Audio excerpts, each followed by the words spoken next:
All right, welcome back to Resilient Voices and Beyond, Season 3, Episode 11. I believe I'm at 90 something, so probably by the end of this month, I will be at 100 episodes altogether. Wow. So look, we out here. We out here. Come We on, out here. go. I looked at, the space that I upload all my episodes to, and it said I've been doing this for 2 years. And I don't know where them 2 years. Honey, But they be I flying. just been doing it. And I was like, 2 years? Wow. But if you are just coming in, chiming in, what have you, and you didn't listen to season one, or you just like, this is the episode you wanted to listen to. My name is Michael D. Davis Thomas, aka MDDT Speaks. I've been doing this for a long time. I spent 11 years in the Michigan child welfare system, part of that being on the juvenile side, the other part of that being in the foster care side, even doing extended foster care and aging out then. Um, I started advocating at the age of 15. I've been doing this work in a professional realm for 11 years. For 11 years, it just keep on going. But you guys aren't here for me. You guys are here for my guests and the conversation that we're gonna have today. So without further ado, I'm gonna have her introduce herself, and we're gonna get into it. Hello, Resilient Voices and Beyond audience. My name is Deanna Jones. I go by DeannaJSpeaks, and I am a former foster youth. I am currently also still an advocate. I think I'll be an advocate until I am no longer physically able to do so in some Come on, capacity. Because you don't come through what we come through and not talk and I advocate feel for it. those coming behind you. I'm also an author and a consultant in this space, and I'm excited to be able to be back here. So thank you so much for having me. No, thank you, thank you. I'm excited for this conversation because when me and Deanna in the same space, we just Yeah, catch off each other. yeah. So I'm truly appreciative. Well, I'm gonna start us off. Yeah, Start us I'm off, gonna bro. start us off, and please don't mind. Kind of, this is my icebreaker question to get us going. Sure. In your journey from being a foster youth to college graduate and successful entrepreneur, what were the key factors that helped you build capacity to engage youth effectively? Ooh, good question. Um, I think I learned early on the importance of capacity, even though that is more of a buzzword here lately. It's not something that Mm, we really gave voice to or really defined clearly, but really cultivating that space really required me to first be willing to cry loud and spare not. Like I learned early on that if you're really going to be advocating and helping someone, whether it's expand their capacity, deepen their capacity, we have to be able to call out the deficiencies. Like, I feel like we are in this space where everything is like so solution focused as it should be. But I think that when it comes to systems, we're so solution focused that sometimes we can't call a spade a spade. And so, say really, that. yeah. And so, really being willing, you know what I'm saying, coming up through the entrepreneurship, you don't have space to play around because, that's straight money. There's no feelings there.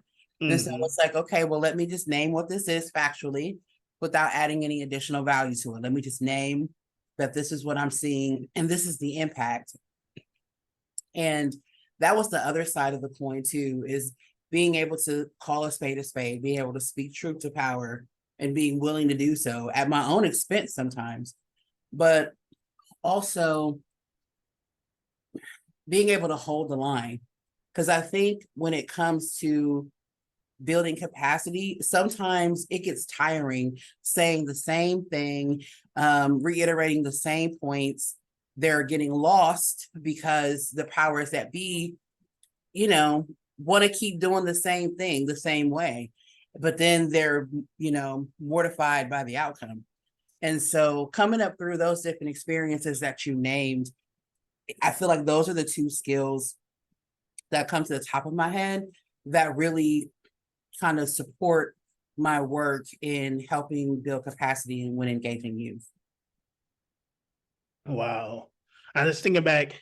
one thing you said just kind of really stuck out to me that, it's kind of a buzzword, Yeah. and that's not the only time. I just feel like we go from trending words and Yes. welfare, and it's like that one song that keep playing on the radio, and you like, okay, Until you're tired of it. now, like, Yeah. I got it, and it's just for me.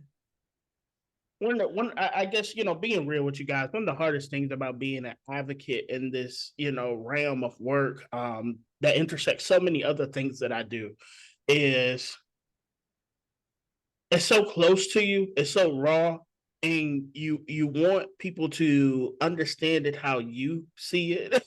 Yes. And no, and sometimes no matter how hard, they can't Hmm. grasp it. You could be right there on the tip of the tongue and they just can't grasp it. And I've learned that in the aspect of calling on my own state, and being in those spaces and talking about, like, hey, in order for us to get to the place of healing that we want to build these relationships with community and engagement with youth, we have to be able to um, confront our Hmm. wrongdoing. Hmm. And I remember speaking with some of the directors in a advisory meeting and what have you, and they were asking us, "What should we do? What?" We always get those questions. How can we All be the time. better? And I'm like, well, there's a breakdown.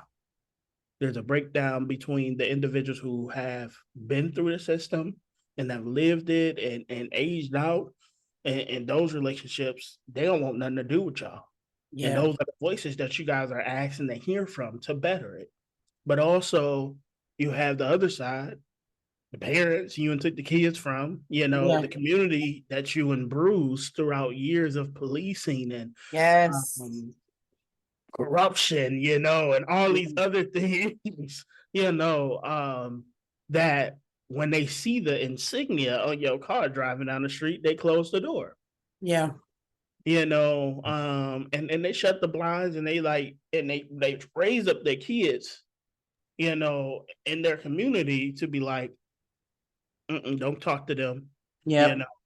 And what I've told them in the space is that you need to confront the wrongdoings that has happened in the past. Not that it's you specifically, your administration. You may be a completely different person. You may be a new Hmm. director, this, that, and the third, but you have inherited Yeah. all the bad. And sometimes, and I know it's hard for everybody. Sometimes what we need to do in relationships, and I even break it down in friendships, and parenting, and relationships and more, is say, I apologize for Yeah. what has happened, for not getting it right, you Hmm. know, um, and letting people have that. Yeah. I can't think of a moment where all the hurt that came from the system where we have as a people, and I'm not even breaking up in any particular community. Sorry, they are cutting grass outside my house. So hopefully y'all can still hear me okay. That's real life. Yeah. Lost my train of thought. Well, we were But talking about the impacts, and they're not impact, yes. owning that. Yes. So I just think in an aspect of trying to do better and be better, it may not be you, it may not be your administration, it may not be your agency, but we have a duty to bridging the community back together. That's the only way we're going to get to that true space of family preservation and prevention that we want Mhm. to see. That's the only way we're going to get to that space of engagement that we want to see, is confronting where we went wrong.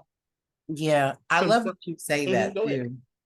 too, because I think that that's something that most power structures don't want to do that, right? Because they don't want to acknowledge the role that they played in something that can threaten their power. Like that's really a thing. And so I think that when it comes to these institutions and these systems, when it comes to capacity building, owning their part in that is so powerful, and they miss it. And so something you said made me think about this book that I'm writing. You talked about how um, you told them that they inherited it, that, you know, their perception of the people that should be engaging with them have basically closed their doors. They're not engaging. And I really think that a big part of that is because they're not listening. Most of the people with lived experience have been saying the same thing. And what kills me is they will present the same trend, the same information, the same opinion in a new font, in a new idea, as a new initiative, and it still isn't touching on the impact that the lived experience people have named for you. And so I feel like in some spaces it started, I see shifts, like we're trying to shift from mandated reporter to mandated supporter, or really thinking through the concept of over surveillance. But at the end of the day, though, that ownership is going to have to be perpetual. Because if it's not perpetual, it's not going to last, because the impact is perpetual. Definitely, man. I like, my state is so surveyed out, and I've been saying this for years. You know, like that's they go to. That's shit out because it's easier. It's easier, and then you can say, "Check the box. We tried." Man, I've mentioned on numerous occasions, and I'm gonna keep advocating, because there's some things that has shifted because I've been persistent and others have been persistent. I'm gonna keep doing it, but as of right now, it has not happened. I believe in order for the individuals working within these spaces to understand, and I will even break it down county by county or what have you, because I know to a certain degree, directors and higher ups have to go around and visit different sites and stuff like that. I will say for the front lines in that aspect of training, because a lot of times, because of turnover rates, it's graduation, you working, you got a caseload, and then in between, you just got the caseload. We want you to go to training too, but you still got a case.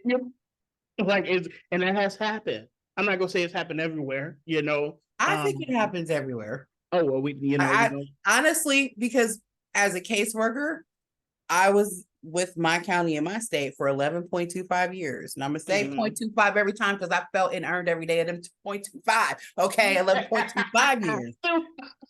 But even in my current role as a program specialist with like a national nonprofit, I see that all the time. I mean, for the jurisdictions that I'm in, whether it's Rhode Island, whether it's Florida, whether it's Arkansas or Kansas, that turnover thing and that trying to fit in training is a real situation. Yeah. So just to your point, I just wanted to say that I think it's everywhere. I think that is an industry marker right now, both with turnover and I try to give hope. I appreciate that. Did I dash the hope? I'm trying to give people the benefit of the doubt. Like, you are more than welcome. If I say anything on my podcast that is inaccurate, to come send me a letter. Even something like, "No, Michael, that was inaccurate." Pull me to. And I will definitely the next episode be like, "So I said something." But that's a part of this. I don't know everything or what have you, but also I've been doing this for a while, and not just doing it in my state. I've been in spaces of consulting, seeing other states and how they move and so forth. So, I say things sometimes in a general sense, but in all actuality, it really may be in a general sense. But also, not just talking about like the state agencies. I've worked for a couple of spaces that are more private. It's the same thing. I remember crying out, and I use the word crying out and not in an exaggerated manner, because a lot of times private agencies take on individuals that they don't have the capacity to serve. And we've heard this too many times, and for me as a lived expression, it looks like trying to fit the bill. That's what it looks like, because if you don't have capacity to serve somebody, if you're not trained or equipped, and you're just pushing that on to your employees, or what have you, and then when they don't do things right, when they're not following it, even though they don't have the training, they're the first ones to go.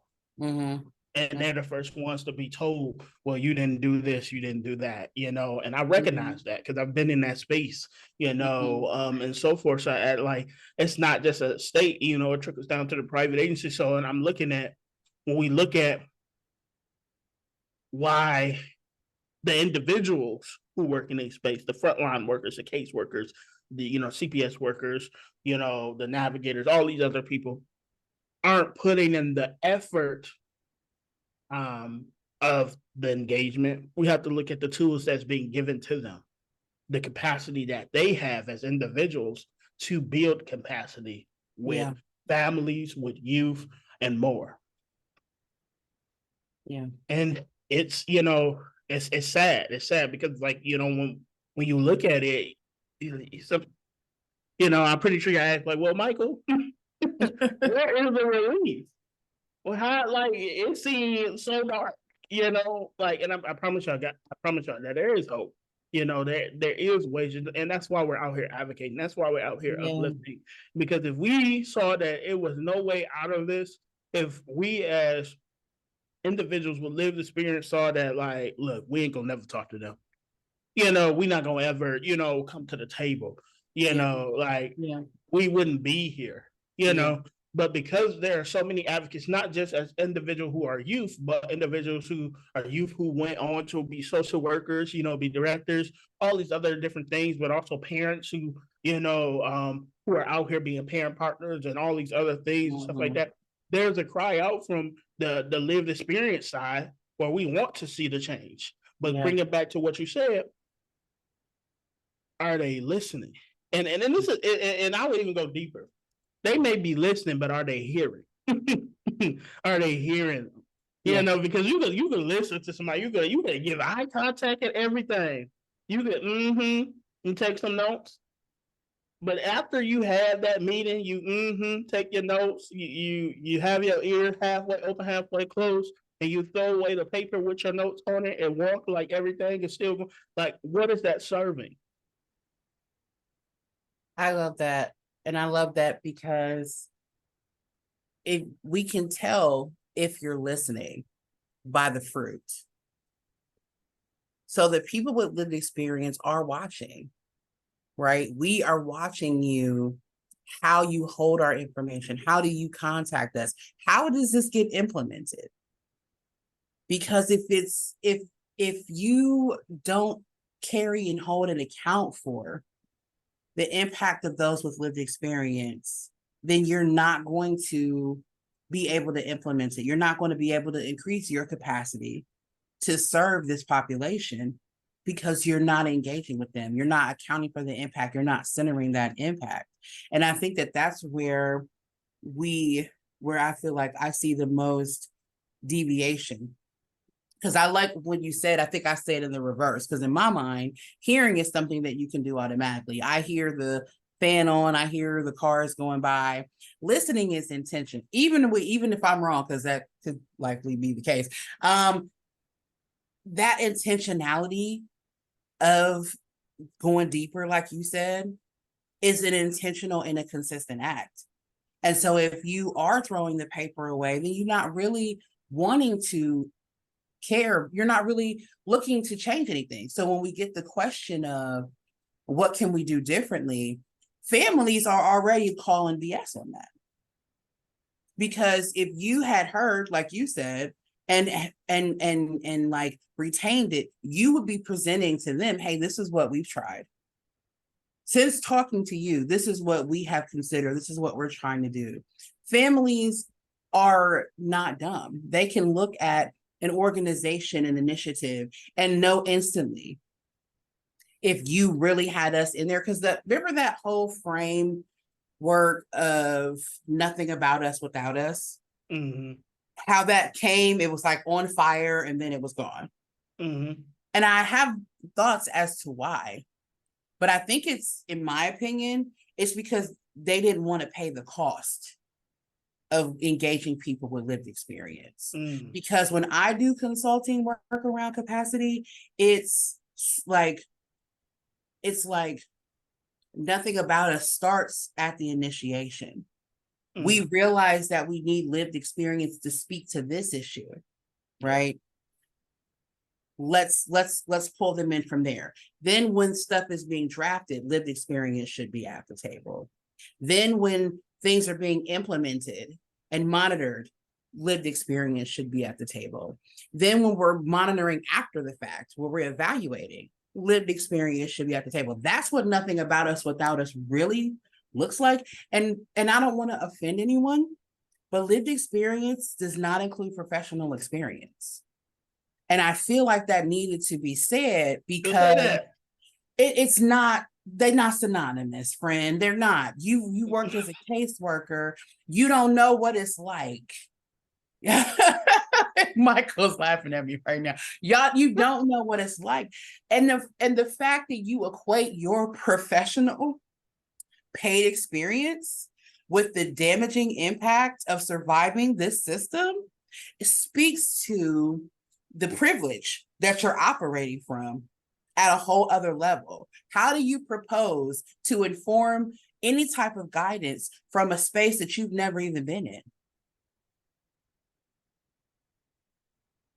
So you can't, you know what I mean? So you can team and you can ally with us. And this is just my opinion. The views expressed in this program do not necessarily represent MDDT, but that is my perspective, and that's the lens that I go through. And I'm hoping to get the opportunity to continue to like delve into these spaces and to really cultivate capacity, because the youth want to be heard.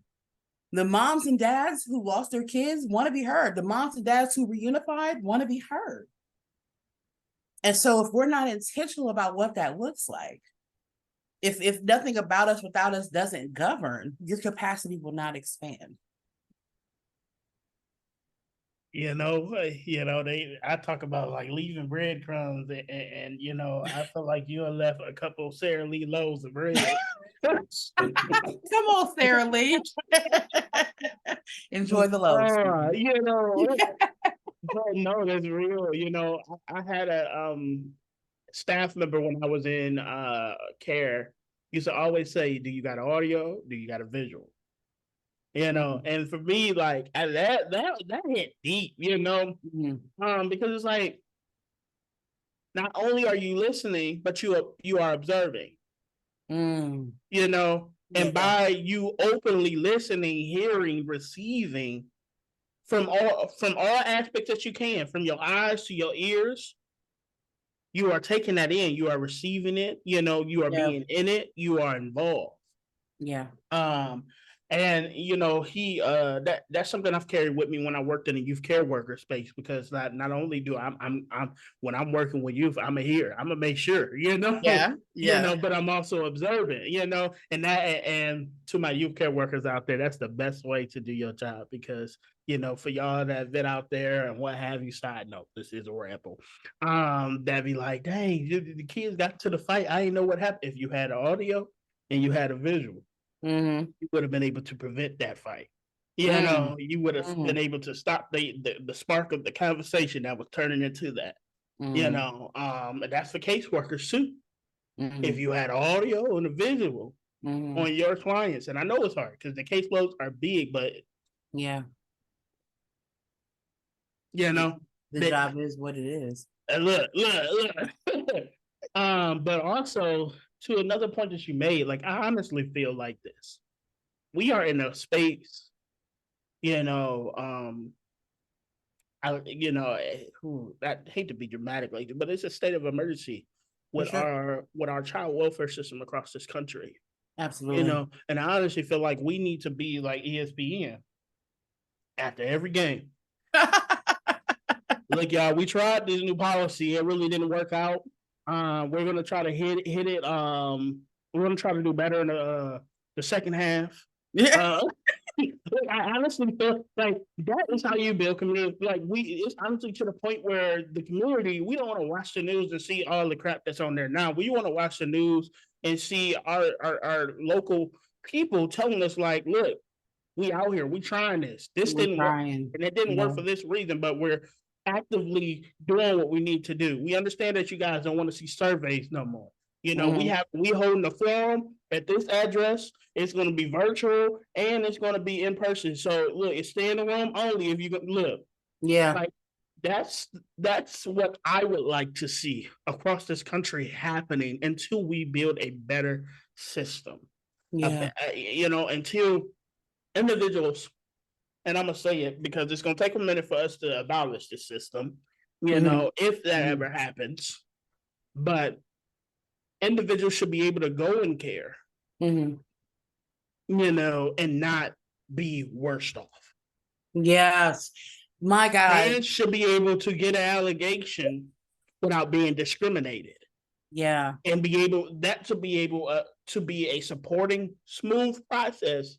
Yeah. Given that is nothing to the extreme where the kid is in court and there's something, you know, dangerous and what have you. I understand there's some circumstances Yeah. of Yeah. child abuse, child molestation, and all these other scenarios that are more high risk. But I'm talking about for these low risk, you know, Yeah. scenarios. Individuals should be able to have an allegation brought up, an investigation brought up, but it should be a supporting process. Mhm. Resources should be given. Mhm. Aftercare should be given because it is traumatic It to have very CPS call on you, to in be to have your life invaded into, from a youth to a parent to the surrounding parties. Because now, getting depending on where you live at, you gotta explain why the people was at your house the other day.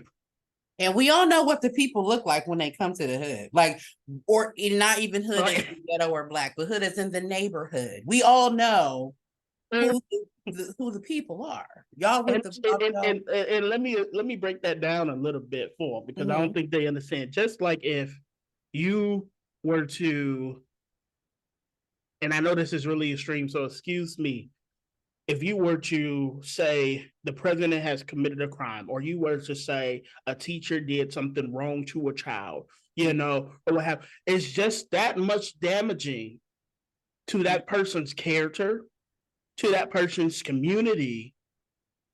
And no matter how much you like, okay, we're done, nothing was found, that has uprooted and changed their life. Yeah. Yeah. A teacher can never go back and be like, oh, yeah, you know, everything's Yeah. good. You Nothing know what? They happened. may not Yeah. be able to work in their school no more. Yeah. And we've seen that Right. because the allegations, even just to have that put on you, can change how some people view you, interact with you, like the whole nine. And when you talked about aftercare and you're talking about the trauma of it, how was aftercare even defined? Was there someone with lived experience at the table to define that aftercare term or the parameters in which it would be met out or success and what that looks like? I'm just saying. So it's like, even just the things that we just even take for granted as a system, Mm-hmm. if we incorporated lived experience, how would it look differently? It would look more like the system that you're proposing about really being supportive when an allegation is made, or really not that it's not discriminatory additionally on top of that trauma, because it even here in Ohio, Ohioans, don't get mad at me for saying the facts, but a black and a brown child is 2 times as likely to have an allegation made. From there, they're more than 2 times as likely to have a case open. From there, they're almost 3 times as likely to be placed in care away from their family. That's a staggering statistic. More than 2 times likely, on top of 2 times as likely. Like, how could we engage the families and the industry in such a way that capacity is built on both sides so that we have the system that you're talking about. It can be done, but it really comes down to that capacity. Yeah, excuse me, guys. Sorry, I'm just out here coughing. You he's out desire. Uh, for me,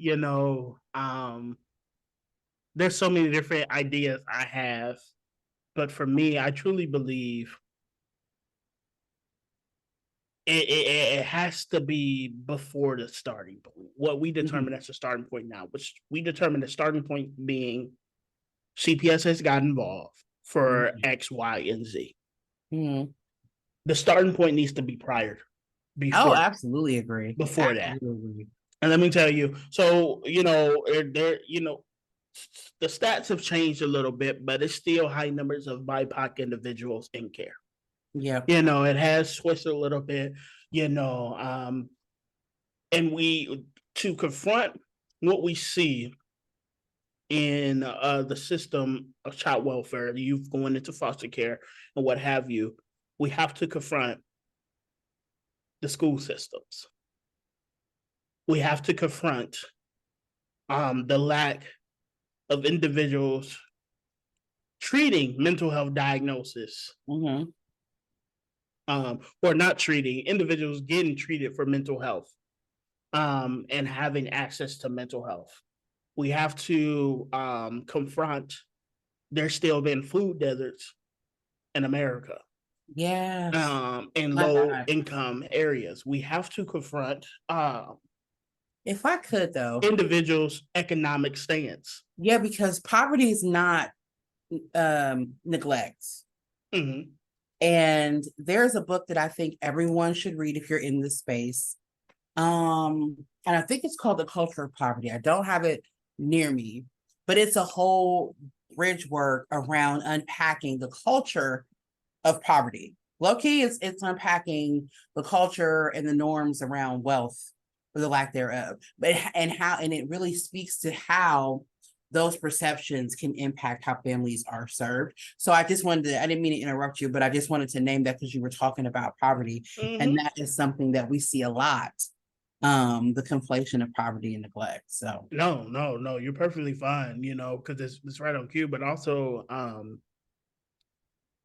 I've recently had someone come in and speak to me, and y'all can correct me if I'm wrong. When we look at neglect is truly, from the understanding that this person gave me, this person works within, I believe, federal office and what have you, an aspect with the Children's Bureau, and their terminology of neglect is having an individual who has certain needs or requirements.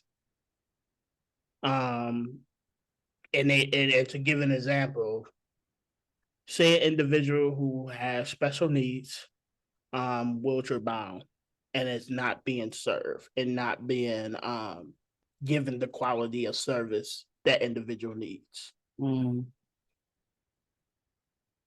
But for years, we have been using neglect to be the term of this person doesn't have the right amount of income. They can't afford to pay, to get their kids the right amount of clothes, this, that, and the third. But I made some nerves here. There are residential facilities, juveniles, group homes, foster homes, licensed through the states. Yeah. Who are taking in individuals they are unqualified to take care of and not taking care of them. There have been instances where you have individuals who have blindness, muteness, autism being placed in places where they know that they may not be served well.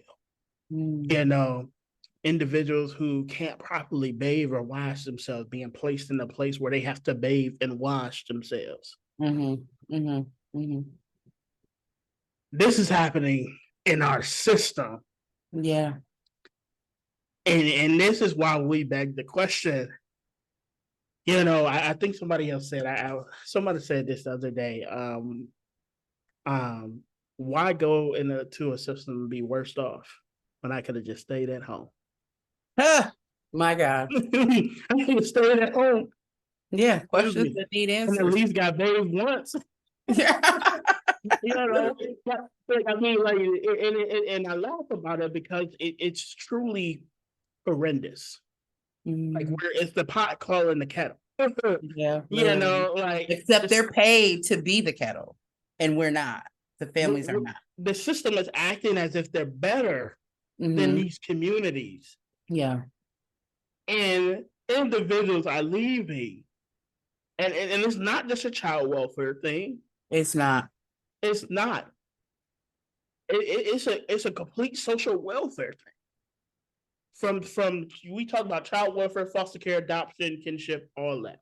We're gonna talk about juvenile justice, all that. We talk about criminal justice, all that. Every aspect of the system. Like it's not. Who is it serving? Yeah. There's a special people. There's a special amount of people, and I don't know the statistic, but I'm pretty sure it's not that. It's not that great that go into prison, go into jail, Mhm. and never go back and come out better. Yeah. We've just and I'll say just because not every correctional facility has programs that actually help and rehabilitate individuals who Yeah. go. Yeah. So we all of our systems are intertwined, and I believe it's purposely made that way. But I also, agree. before we can even get to the CPS investigation, we have to get further. We have to get before that. We have to touch on the community. We have to touch on the families. Yeah. We already can, as an African American, I can trace back why my family did what they did. Yeah. I can trace back why discipline is borderline abuse. And Yeah. that's and I mentioned it before, and it's not because it has came over through the boats, and what have Mhm. you. Black Mhm. people, like, there's no and I did my research, heard this in a video, but I actually had to do my research too. Yeah, facts. There is no factual proof that African tribes physically discipline their kids. So that's something that we learn through abuse of slavery. Yeah. And let me not separate the two. Slavery. Yeah. Now, Yeah. Yeah. Absolutely. I'm pretty sure how we've treated other immigrant individuals and different cultures that fit between the BIPOC word has a deep rooted impact on top of what they experience from the countries they are immigrating from to why their parenting style is. Mm-hmm. So, like, if we want to really get to a place of preventing, building capacity, preservation of family, bettering the system, being able to have conversation and dialogue and community and communication, we have to address the roots.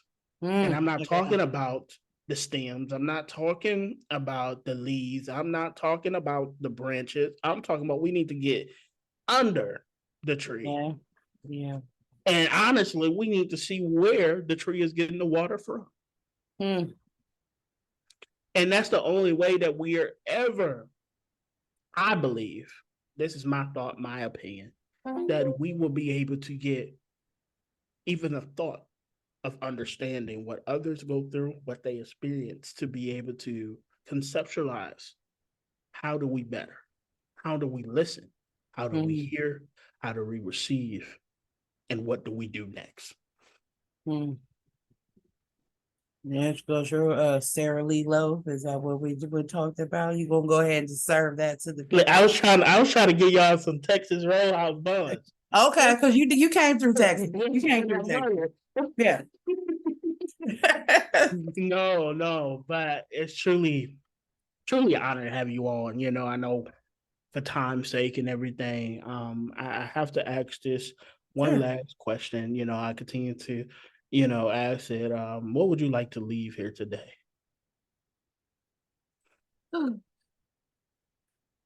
Today, I would like to leave a word for my lived experience, folks.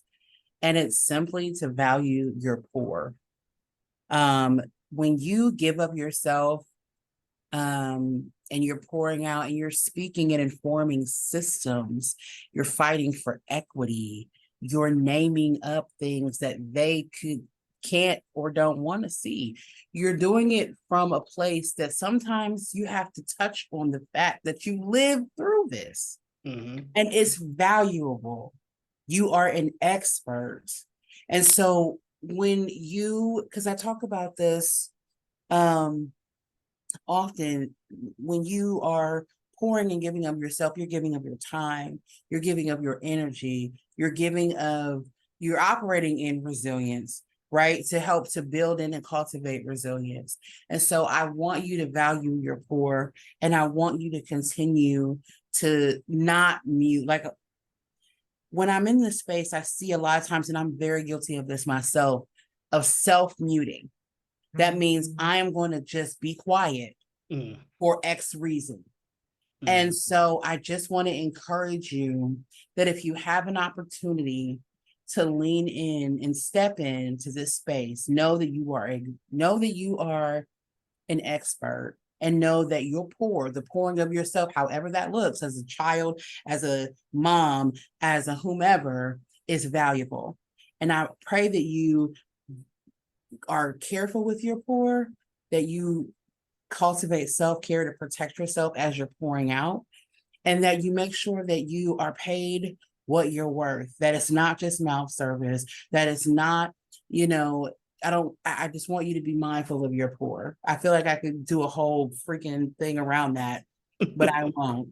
But that's what I would want to leave my lived experience people with today. And then the people who may be listening to this that are operating the systems that don't have lived experience, what does your allyship look like? I tell people at this point, I don't even need an ally. I need a dismantler at this point. I need you to lock arms with me. How are you using your power? How are you using your privilege? How are you using your influence to be an advocate with me? An ally to me is like, yeah, that's wrong. This should not be happening. But a participant, a co-op with me, I'm going to come up with a better word by the time my book comes out. But are you in lockstep with me? Ask us how you can do that. Create space for us and protect that space every time, because the work can be done. We need people who don't have the experience and lived experience, but are already in those spaces to invite us in, to account for the impact, to help us to be present. And so I just wanted to address that other side of that coin. So, yeah. Thank you. Thank you so much. Thank you. Last thing. You and chimed it in a couple times, but any books, any albums, whatever you got going on, how people can connect with you, how people can cheer you on, support you, however, feel free to drop that. Sure. So I'm on all my social medias, and my website is Deanna, DeannaJ, as in just speaks with an S, DeannaJSpeaks at gmail.com, at www.DeannaJSpeaks.com, and on all of the socials. I have a book coming out called Those Foster Kids Are Something Else, and it talks about youth engagement and capacity, because we are something else. I have a book out currently called Life After Detour, empowering firsthand advice to empower young parents. The audiobook of that is coming soon. I have a curriculum for teen moms that kind of goes along with the book, that's self-taught. And, there's also like a connection with me in that space. And then I have a podcast, which I still need to get you on, by the way, but it's called Life After Detour. And it is really just stories of resilience. And so we took a little hiatus because it was feeling so weighty that I wanted to give my audience space, and then to be able to come back in and to still talk about resilience and try to do it in a way that's a little bit more I don't know, uplifting. Like we do laugh and talk on the show, but I just wanted to give a hiatus in that space. And so we're currently recording now. And so that's called Life. But when you search it, you have to type in life period after period. So you can find me and my name is on there. I would love to connect with anyone around that space. And then I'm still doing consulting and advocating and speaking as well. So kind of busy, kind of got a little couple, 2, 3 things going on. So yeah. Definitely. Well, it's truly a privilege. I was just over here laughing because I'm like, how you ain't got on here twice and I haven't got. I wasn't gonna say it, but I was gonna ask you after. We're gonna have to get it going. We're gonna have to get it going. So I could get on there. Yeah, Definitely. Just let me know what I need to do. I Um, I want to, be mindful of your time and everything. I truly appreciate you being thank on you. here. Thank you for This having space me. is welcome to you anytime. I enjoy being able to just go back and just have this dialogue. And I hope that you guys out there listening, are able to just receive that, like, and really take heed of what we said, whether you're in this professional space, or you're a lived experience expert out there, a parent, whoever listening to this, I hope that you really take time to really listen into what we're saying, you know, I'm gonna continue to put it out there. If there's something I said that was maybe not correct, please correct me. Correct me. I like to, and I can correct myself on what have you, but for the most part, this is real. What is happening, what we're seeing, it's true. So with that being said, I realized that, some of what we said could be triggering. Yeah. It could have hit home, so I just ask whether you listen to this, wherever you're going, driving, going to work, whatever, just take some time before you do whatever's next to center Mhm. yourself, practice some mindfulness exercises, you know, um, get yourself back to baseline. It's something that, maybe open up some doors in your mind of what you've been through. Mhm. And, you just came to a thought, I want to heal, I want to recover, I want to, see what that looks like for myself. And you would like some support doing that. I'm here. Yeah. Feel free to reach out to me. Yeah. If you in Ohio, I'm pretty sure Yeah. Deanna, this is Definitely. what she does. She loves, and even specialty, to the young mothers out there, that may have listened to this, like, trying to tell you, this is your person, this is your Yeah. person. Please, reach out now. And I'm not like, I love what you said.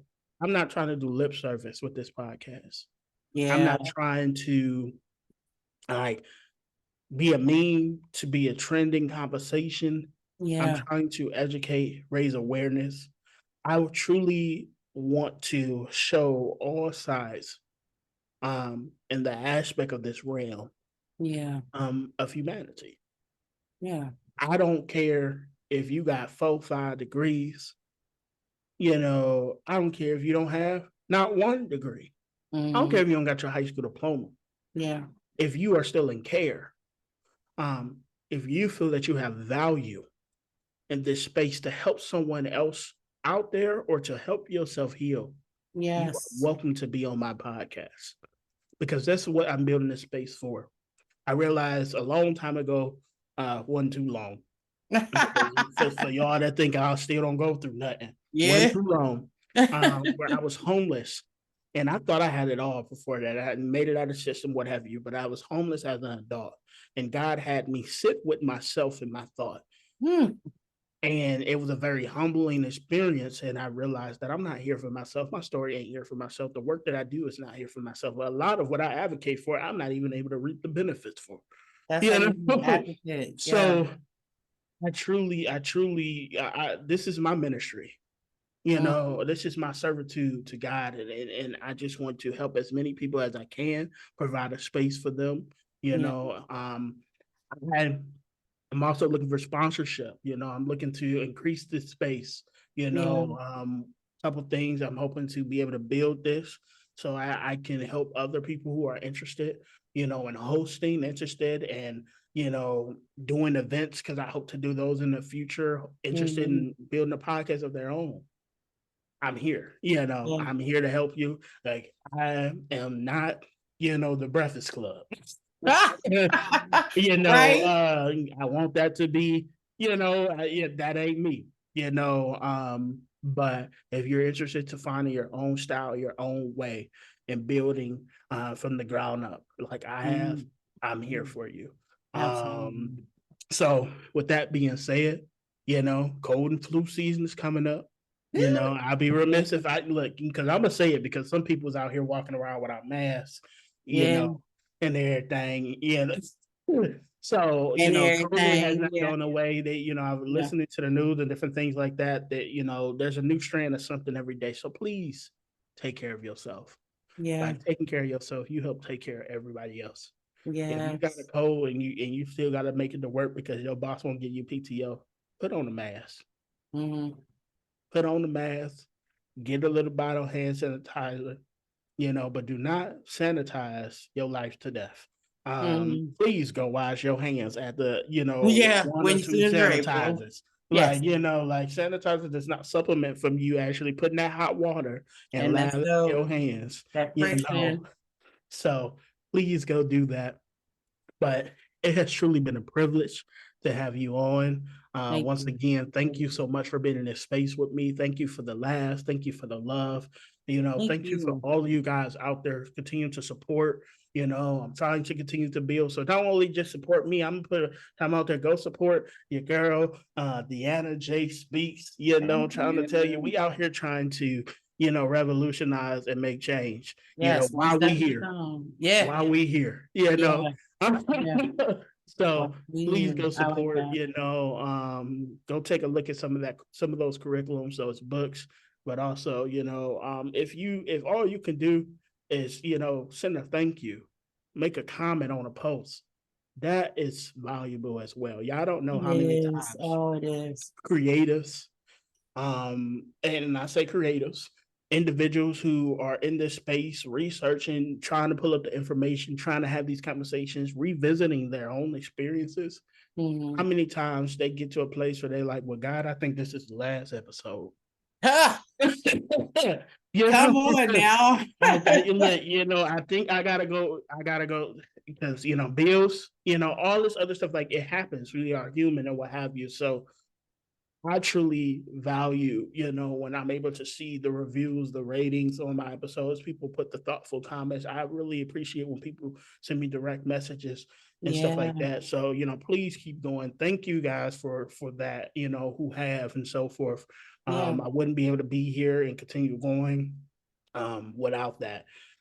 So thank you so much. I hope you guys have a good morning, good night, good whenever you're listening to this. This has been Resilient Voices and Beyond, Season 3, Episode 11. Talk to you guys soon.